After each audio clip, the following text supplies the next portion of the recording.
जय हिंद दोस्तों, defence site Hindi में आपका स्वागत है। आज हम बात करेंगे इंडियन नेवी के एयरक्राफ्ट करियर के बारे में, जिसके बारे में अभी रक्षा मंत्री राजनाथ सिंह ने कहा है कि भारत सिर्फ 2 या 3 एयरक्राफ्ट करियर पर ही नहीं रुकेगा, हम 5 से 6 और एयरक्राफ्ट करियर बनाएंगे। यह सुनने में तो आसान है, पर क्या ये अभी मुमकिन है? तो आइए देखते हैं। अभी 14 मई को द ट्रिब्यून की तरफ से एक आर्टिकल पोस्ट किया गया, जिसमें रक्षा मंत्री राजनाथ सिंह से इंटरव्यू में इंडियन नेवी के एयरक्राफ्ट करियर के बारे में पूछा गया, जिस पर राजनाथ सिंह ने कहा कि हम सिर्फ तीसरे एयरक्राफ्ट करियर की ही बात नहीं करते, हम 5 से 6 एयरक्राफ्ट करियर और बनाएंगे। और यह कहना बहुत बड़ी बात है, क्योंकि भारत के पास अभी 2 एयरक्राफ्ट करियर है। एक INS विक्रमादित्य, जिसे 2013 में रूस से खरीदा गया था, और दूसरा INS विक्रांत, जिसे भारत के कोचीन शिपयार्ड के द्वारा स्वदेशी रूप से बनाया गया है।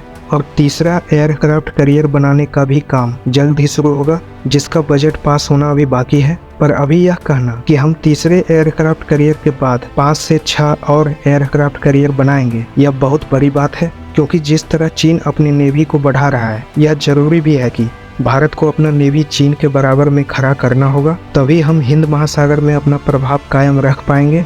क्योंकि चीन की तरफ से कहा गया है कि 2030 तक उसकी नेवी के पास 6 एयरक्राफ्ट करियर होगा, और भारत को भी उसी दिशा में आगे बढ़ना होगा। पर क्या यह इतना आसान है? क्योंकि जब INS विक्रांत को बनाया गया, तब इसे ही बनाने में 10 साल लग गए थे। तो देखिए, कोचीन शिपयार्ड की तरफ से कहा गया है कि हमें INS विक्रांत को बनाने में जो एक्सपीरियंस प्राप्त हुआ है, उसके बाद हमें INS विक्रांत के जैसे ही दूसरा एयरक्राफ्ट करियर बनाने का ऑर्डर दिया जाता है, तो हम अपने एक्सपीरियंस का प्रयोग करके दूसरे एयरक्राफ्ट करियर को मात्र 6 से 7 साल में ही बनाकर तैयार कर देंगे। पर यहाँ तक तो ठीक है, इसके बाद हमें नेक्स्ट जनरेशन एयरक्राफ्ट करियर पर काम करना होगा, क्योंकि चाइना का जो तीसरा एयरक्राफ्ट करियर है, वह अभी का सबसे advance next generation aircraft carrier है। यह aircraft carrier fighter jet take off करने के लिए इलेक्ट्रोमैग्नेटिक कैटापुल्ट सिस्टम का प्रयोग करता है, जिससे fighter jet full weapon capacity के साथ उड़ान भर सकता है। और ऐसा सिस्टम अभी तक सिर्फ अमेरिका के पास ही था। वहीं इंडियन एयरफोर्स के पास जो एयरक्राफ्ट करियर है, वह इसकी जंप बेस्ड एयरक्राफ्ट करियर है, और इससे fighter jet full weapon capacity के साथ उड़ान भरने में सक्षम नहीं होता है। तो देखा जाए तो भारत को अपना चौथा aircraft carrier next generation catapult system based बनाना होगा।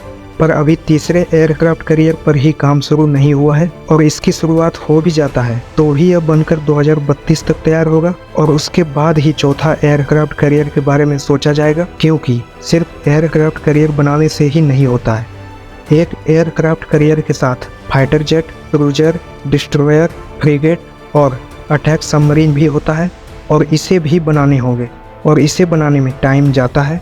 तो जाहिर सी बात है कि रक्षा मंत्री ने जो कहा है कि हम 5 से 6 एयरक्राफ्ट करियर और बनाएंगे, तो यह करीब 2050 की समय सीमा में है। पर अच्छी बात है कि हम अभी से ही इसकी तैयारी में हैं।